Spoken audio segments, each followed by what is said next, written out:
I think there's a misconception right now, especially around go-to-market talent. Years from now, when people look back on your tenure as president at Sales Talent Group, what do you hope they say? I am more for human connection before I am for, technology connection. Yeah. All right, let's talk about what great leaders hire for. If you were building a sales organization from scratch today, what are the first qualities you'd look for? They're definitely different than they were 5 years ago, pre-COVID, as you mentioned. Yeah. And that's not to say that the traditional qualities, experience, quota attainment, years that you've made President's Club, that's not to say those aren't important and they're going to go away. They still matter. They definitely matter. Yeah. Definitely matter. But there are some other things that are even harder to quantify that I think matter more today and are going to continue to matter more as we move forward. Yesterday, maybe things like flexibility, adaptability, business acumen, curiosity, those things in the past maybe felt like a nice to have. No longer are those a nice to have. Yes, table stakes. Absolutely. Those are a necessity. And those are also the skills that are, or the attributes that are harder to assess for. Yes. They're harder to look for. And that's why right now, I think hiring for the right sellers and the right revenue leaders is more difficult and more strategic than ever before. Okay. It's one of the reasons that I think taking this role and taking Sales Talent Group into this next chapter is so exciting. Yeah. And I could not be more thrilled to be doing it this time, this market right now. Yeah. It's a changing landscape, and Absolutely. you're entering into it at kind of the division or the fork.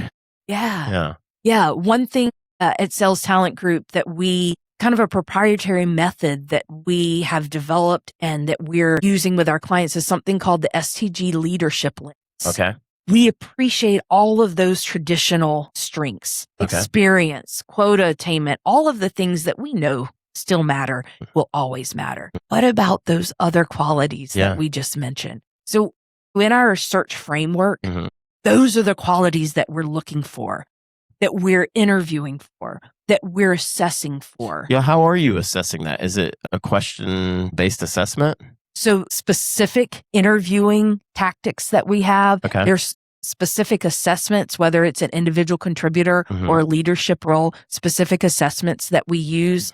And that is on our side, or if our clients have a specific, personality assessment that we use. Sure. But we do have a framework that we use, but by combining those traditional skills and skill set with kind of that new leadership lens that we're bringing to the table, combine those two, I think we can more accurately predict who will have success. Yeah, quality of hire. Yeah. Who is going to have success in the future landscape of your business? Yeah. So this is something I've been fascinated by for almost 2 decades now. And the term is talent analytics. And, we can say assessments and tests and all of those things. But what are organizations really trying to do? They're trying to assure the quality of hire, the productivity of the employee that they're going to make a capital investment in. And there's so many times where it's gone the wrong way. And I think organizations tend to remember those more than they remember when it goes the right way. Yeah. So I think that's why we've seen that. That's awesome that there's an existing framework in place. I think that the more that we can predict a positive outcome or a positive quality of hire, the more fulfilling it is, not only on the candidate side, because they know they're being put into the right role, but also on the organizational side, where they know that they are bringing in the right individual for the organization, putting them in the right seat. It's super important. Absolutely. But it doesn't just stop with putting them in the right seat. And that's one of the benefits of the tenure and the experience of working with a group like Sales Talent Group is the advisory services that Sales Talent Group offers. We can help an organization on the development of their team as well. Because if you just think you're going to put someone in a seat and they're going to be successful day one. No, that's not how it works. That's not how it works. There's a difference between onboarding and training. Right. Those are two vastly different things. And I think a lot of organizations miss the mark on that. They do. I've just historically seen it where onboarding is, okay, let's get you in week 1. And then week 2, they turn you loose and you're like, what am I doing here? Right. I'm so proud of our team because not only does our account team, we're practitioner led, right? We have all been practitioners. We understand kind of the decision behind the search. We've sat in the meetings. We understand when a new product is being launched and what that means for a new organization. We understand when a PE firm has made an investment and when you need to scale quickly, what that means. We understand if you're opening a new geography, what that means for an organization. All great. But our delivery team has an average of 15 years experience in specialized go-to-market. Those two things combined, plus our advisory services, we are really well prepared to help a client get a candidate who is going to help them meet their business goals. But we are then well prepared to help them take that candidate to the next level and help that candidate grow with the business as they move forward. Yeah, that's the key. That's the projection, right? The upward projection. Yeah. I think that's a great lead in then into some of the market trends that we're seeing right now. And I'd be curious on both the employer side and on the candidate side, what might surprise people looking to hire go-to-market resources right now? I think there's a misconception right now, especially around go-to-market talent, that there is an oversaturation of talent in the market currently. Okay, so there's a large labor pool. Correct. Okay. Correct. And that somehow, because there is a large labor pool, that hiring is easier. We should get a good deal. You should get a good deal, and finding the right person should be easy. That is actually very far from the truth. Okay. And I'm going to try an analogy here, and let's see if it lands. Okay. If I go into an ice cream shop. All right, Brewster's. I'm thinking more like a Baskin Robbins, okay? Yeah, 31 flavors. Okay. Gotcha. Let's say I've got 7 flavors, well thought out flavors on one side. Let's say I've got 31 flavors on the other side. Okay. But not only do I have all of these additional choices, 31 flavors, but every description has been especially curated for Jenna. They speak especially to me. Okay. Which decision is going to be more difficult for me to make? It's going to be the one with 31 flavors that each of those descriptions has been specifically targeted toward me. Okay. I don't know if that's going to land exactly right, but that's where we are in the talent pool right now. Okay. Because of AI, a beautiful, perfect resume can be generated in just a couple of minutes. Shoot, seconds. A LinkedIn profile can look beautiful and like the Nirvana candidate in seconds. Yeah. You would think that is going to make your decision, your hiring decision, so easy.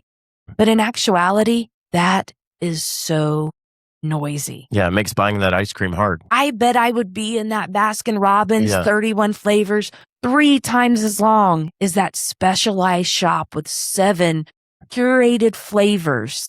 Yeah. That are just all quality flavors that have been curated, already thought out. Yeah.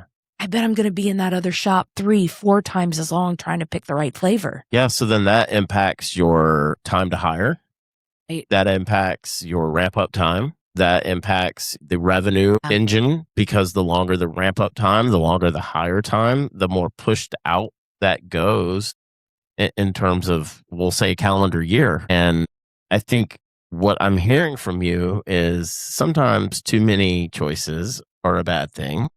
And so having a specialized organization that can help weed through that noise, that can help you identify what's happening right now in the market and serve as a trusted advisor is critical. Yeah, and great thing that I know an organization that can do just that. Yeah. Right. The talent group. Right. That's all we do. Yeah. That's all we specialize in. Yeah. And we pride ourselves in staying on top of those market trends and kind of being that thought leader so that our clients can focus on what their everyday, business focus is. Yeah.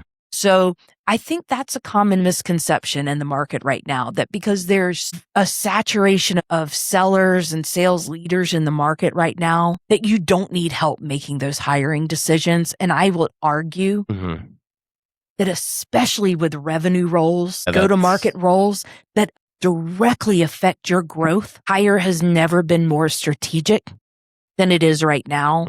And why would you rely on trying to weed through that noise on your own when a decision has never been more strategic than it is right now? Yeah, and I think that also leads into how the compensation conversation has changed a lot in the last few years. I know we've talked a little bit about outcome-based compensation packages and what those look like. We've talked about base pluses, and we've talked about kickers. Like, why do you think there's been this transition that's happened over the last few years to more of an outcome-based compensation package? Yeah, I think that's a great question.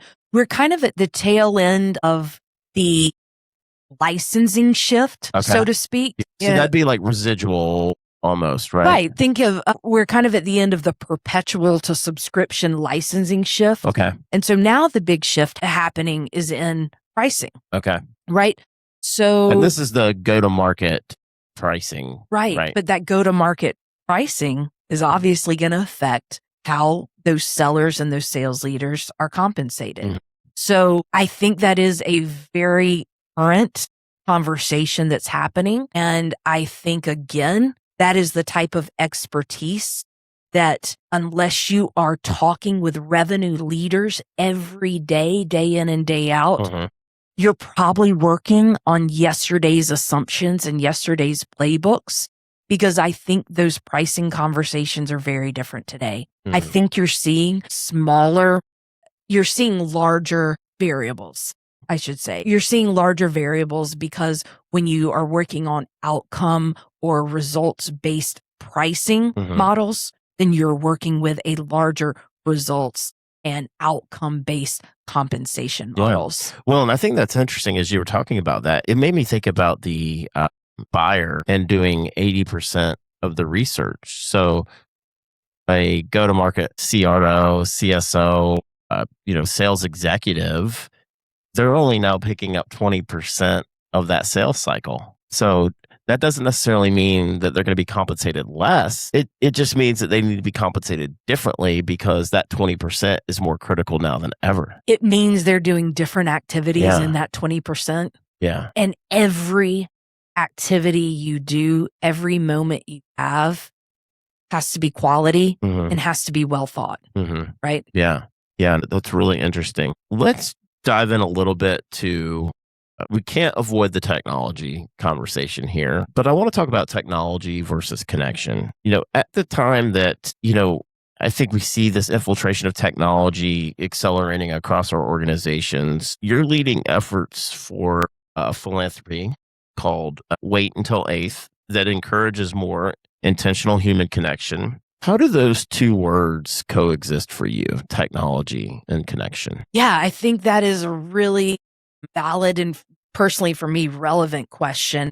Personally, I'm really involved in an organization called Wait Until Eighth. Yeah. It is a national grassroots effort for families to delay smartphones and social media for children until at least the end of 8th grade. It's a really personal decision for families. And it's not that I personally am against technology. Yeah. It truthfully has more to do with the fact that I am more for human connection for my son before I am for, technology connection for my son. If you look at the stats and the data behind early social media and early smartphone usage for our kids, the stats are overwhelmingly telling us delay. Yeah. And that's coming from a person that has sold in very technologically advanced industries for a very long time. Yeah. And I don't think they have to be exclusive, right? I think we should use technology to advance and to complement connection and our lives. But for me personally, I want my son to be able to have a live synchronous conversation before he knows how to have a virtual asynchronous conversation. Sure. For me, I want him to know how to read your nonverbal communication and cues before he knows how to read emojis in a text. Sure. So I think there's a balance, and I don't think we have it right yet. No, I'd agree. But I also firmly recognize that that's a personal decision for each family. It is. I started a local chapter in Milton, Georgia, and really proud of that work. And I'm already seeing the fruits of that labor of love. Yeah. And at his middle school in the 6th grade class, we have over 50 families now that have signed a pledge saying they're going to wait until 9th grade. And I know if you think 50 families, that doesn't sound like much, but when we started, there were 4. Yeah. So in 1 year, we've 10x. We've made that leap. And this is one of those conversations and one of those situations where it feels like there's safety in numbers, not only for the kids, but for the parents. Absolutely. Yeah. So I think what we're teaching kids by having more real life connection will pay off for them professionally down the road. And it will make them better candidates for organizations professionally in their own careers, that they're going to have longer attention span. Yeah. Building future leaders of tomorrow. Absolutely. They're going to be more creative. They're going to be more flexible. Downtime, being able to be creative in those moments of slight boredom. Yeah. Instead of having to always have something in front of them. That's really important. I won't even get into the mental health side of things, because I could go off on a tangent on that. But I think technology is quite important, obviously. It is. Yep. But I think it should enhance our lives, not replace it. Or subtract from it, right? It can. Because it can just subtract your presence. It can. Yeah. If there's somebody out there listening that would like to find out more about Wait Until 8th, where's the best place for them to check that out? Yeah, so you can visit waituntil8th.org. Okay. And it's the number 8th. Yes. Okay. Yeah. And you can visit the national organization at that website. They have great resources here locally. If you are in the East Cobb area, if you are in the Roswell area, or if you're in the Milton area, there are some local chapters. Okay. You can reach out to those chapters via Instagram. You can also reach out to me here locally, and I can put you in touch with any organization that may be in your area. Okay. But it's a passion project for me. Yeah. And we have, like I said, we have already seen tremendous growth and response on that. But I would encourage families to check that out. Wait until 8th. I love it. And thanks for bringing that. Yeah, absolutely. We hit on developing future leaders just a little bit, and we've talked about some of the key characteristics and traits that you look for. I know adaptability is a big one.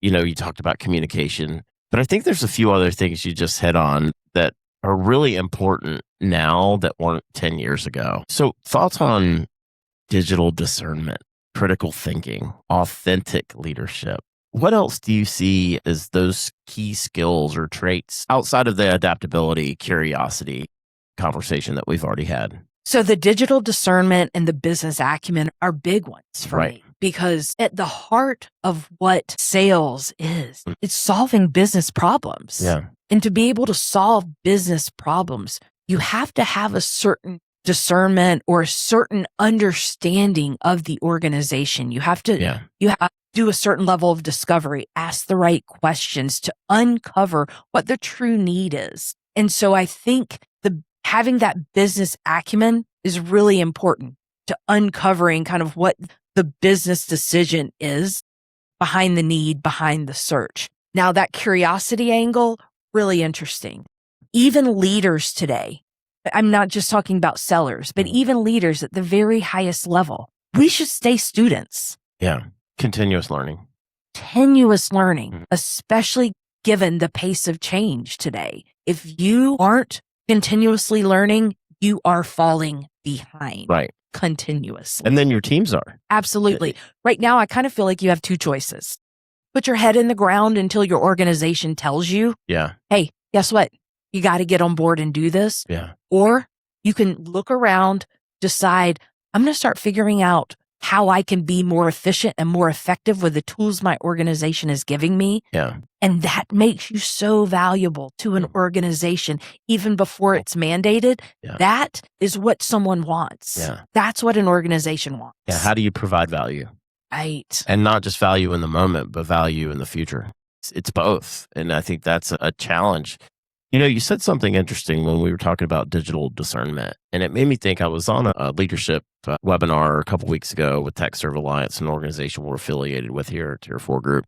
And there was 3 things that were really top of mind in terms of what it looks like to help develop future leaders. Discernment was the biggest takeaway. The other 2 things that really caught my attention are judgment and taste. So taste means what looks good. Interesting. Yeah. Because that's kind of subjective. It is. That one's really interesting. I kind of wouldn't have guessed that. Yeah. So discernment and then judgment and taste. That's interesting. It kind of goes hand in hand, though. When you think about the higher up a leader gets in an organization, yeah, the less their success has to do with what they know. Mm-hmm. And the more their success has to do with discernment. Yes. How they communicate with others, how they can develop others. Yeah. Maybe the taste, right? Yeah. That's an interesting word. I don't know that I'd use that exact word, but I understand what you mean when you say that. Yeah. Shout out to my friend Katie. She shared an article that was like, I think, an Inc. article that talked about judgment and taste. And we had a full-on conversation around it. And it just was like, again, changing the way we think and approach things is critical. But I go, you know what? I know what good looks like. Yeah. I like to think I do anyway. Not always right, but for the most part, I know what good looks like. Yeah. I'm going to check out that article. I want to look more into that for sure. Judgment and taste. All right. Let's move into our uncommon on purpose, which is a motto and our rally cry here at Tier 4 Group. Your leadership philosophy. When you hear that phrase, uncommon, on purpose, what resonates most with you? Yeah, I love that when Tier 4 Group started using that. Number one, I thought it was uncommon, but it does resonate. I don't know if you saw, but Kirby Smart put out a video last week. Betsy sent it to me. Yes. She's like, I told her we should have trademarked it. Well, I think she did post something calling Kirby out for stealing the idea, but for me, uncommon on purpose, it doesn't mean you're questioning things for the point of questioning things, right? It means you're being intentional about the questions you're asking. Does this process still serve our clients? Yeah. Does this framework still net the results that we're looking for?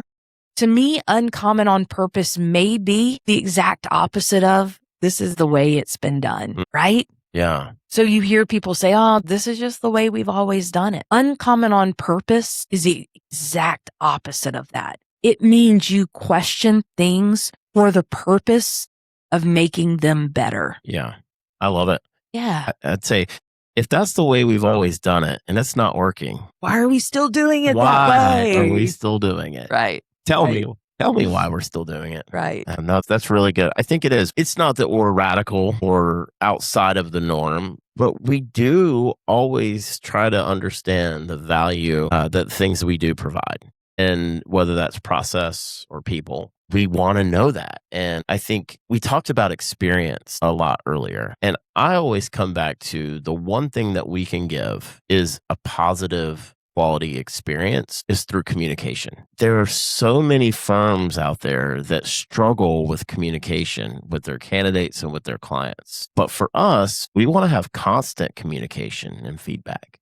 It's the key, whether it's we don't have an update or I expect to know something in 2 or 3 days and I'll call you then. And then we do what we say we're going to do. We call them in 3 days at noon. Those are the things, it's the little things that turn into big things that create that experience. Tier 4 Group really strives to have meaningful relationships with your clients. Yeah. And it's something that Sales Talent Group is going to emulate. Right. We want to have meaningful relationships with our clients that help promote their goals and where they want to go next. There have been times in my career where I thought my relationships felt more transactional than meaningful. At Sales Talent Group, we're going to have meaningful relationships. Yeah. They're going to be personal. And there'll be, we say commonality plus trust plus rapport equals relationship. Yeah. And so that's going to be really important to the sales talent group journey.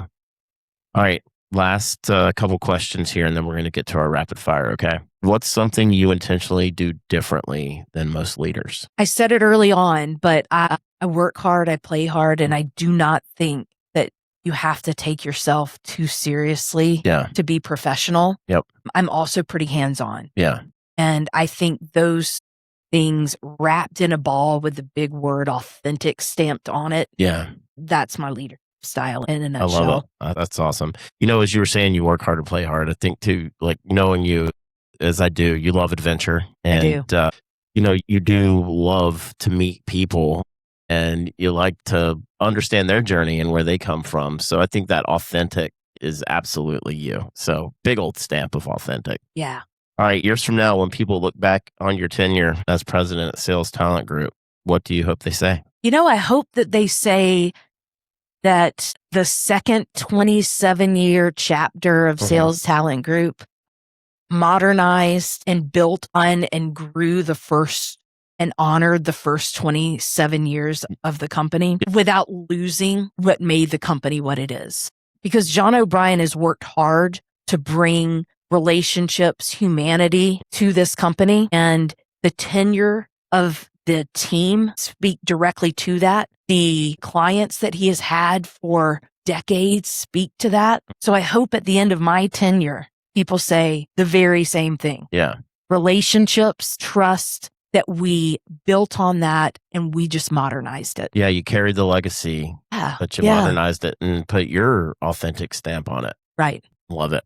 All right, so we're going to move into our top tier 10 questions. Ooh, that's fun. This is our rapid fire here. Okay.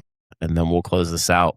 So I love to start with this one. Okay. You ready? Walk-up song. Remember the Name by Fort Minor. Wow. You know that one? That is a deep cut. Yeah. Oh, my goodness. Yeah. We might need to John, cut to the music. We don't want to get blocked or get a cease and desist, but if you don't know it, look it up. I'm hearing it in my head. I love it. All right. Window or aisle? If I'm in Comfort Plus or first class, it doesn't matter. Okay. Yeah. What about back in the main pop? Aisle. Okay. All right. Give me that little extra shoulder room. Yeah, that's nice. Don't have to bother anybody. Right. Got to get out. Right. Morning person or night owl? Ooh, this one I think depends on your stage of life. Yeah. Right now, a morning person. Yeah. God, if I can be in bed by 9 p.m. each night, hallelujah. But I will say this, when you're up and at 'em, you go hard during the day. So you deserve that early bedtime. Listen, I'll tell my friends, they all know this about me. I peak early and I go hard, but then I crash early. You lead the charge early. I love it. Yeah. All right. Favorite podcast right now? Ooh, I love that question. I have been following a podcast for years now. It is called Sales is King by Dan Sixsmith. Sales is King? Yeah. Okay. And I had the honor of bringing Dan to a sales kickoff I did a few years ago. Okay. He's been doing this podcast since 2017, over 200 episodes. Wow. It's kind of morphed over the years, but he has some of the best interviews with revenue leaders that I've seen. And the exciting thing is he's turning this podcast into a book. And I spent some time with him a few weeks ago. And for any revenue leader, if you are not following this podcast, you definitely should. Sales is King. Yes, Dan Sixsmith. One leadership habit you'll never compromise on. I think it goes back to authenticity for me. Okay. Be the same person always. What earns your trust immediately? Can I just say ditto to the prior answer, authenticity? Okay. I want the same person to show up in front of me every time. Okay. All right. Controversial one. Oof. Most overrated trait in sales. Polish and knowing everything. Yeah. Yeah. Who cares about a polished sales deck? Okay. Have a conversation with me. Yeah. Casual. Yeah. Casual conversation. Yeah. In-person, hybrid, or remote? What works best for the client? Okay. What does the client need? I love it. Where can you create the best meaningful relationship? What about for you? You've done all three. For me, it's probably hybrid. Yeah. Depending upon what I'm trying to accomplish at the time. I love the camaraderie of being with a team. I love building a relationship in person with a client. But then there are times, depending upon what I'm doing, let me knock out some stuff on my own in my office. Yeah, uninterrupted. Yeah. Yeah. All right, last question. Biggest leadership lesson you've learned from parenting? Don't sweat the small stuff. Yeah. Pick your battles. Listen, my son's colorblind. If he puts on a red shirt with orange shorts, sometimes just let it go. Yeah. Let it go. Pick your battles. Pick your battles. As a leader, you need to know what really is going to affect and move the needle and what's not, what doesn't have consequence. I love it. Pick your battles. All right, Jenna, if someone listening today is standing at the edge of a new opportunity, a promotion, a career, a move, or a leadership challenge, what advice would you give them as they work toward their own next tier? I think it goes back to something I learned early in my sales career. Don't be afraid to fail. Yeah. Try it. Don't be afraid to fail. And then I think there's been a theme that has emerged today, and that's be authentically you. Don't be afraid to fail and be authentic. Yeah. I think you have to be comfortable with that. Yeah. And I think a lot of times that fear is what holds us back, right? They say it's one of the strongest emotions we have. Be comfortable with who you are, be authentic with who you are. And I think that creates opportunities for success. Yeah. Think about being that green sales rep right out of college who had no clue even what a playbook was. And all you knew was you had a number to hit and you just had to go out there and do it. I collected cards. Absolutely. My first job, you had to then staple them to a piece of copy paper and turn them in at the end of the day or the week. How many you had? Yeah. You had to get like 50 a day or something like that. It was not easy. Hit your number, man. Oh my goodness. Does that not take us back? You know what? It taught us so much, and it's a shame that more people don't have to do that today. Yeah. It taught us so much, but don't be afraid to fail. Try things. How many times I wanted to throw up walking into some place knowing that I was about to get kicked out. It taught us a lot. It did. It really did. Jenna, this has been awesome. Thanks for having me, Rob. Just appreciate you and your friendship, but really looking forward to your partnership now in your next endeavor and our next journey together. If someone is interested in go-to-market talent or needs a trusted advisor for sales talent in the go-to-market space, or maybe they are a candidate that wants to stand out in the sea of noise, where should they go? Yeah, listen, I would love to have a conversation.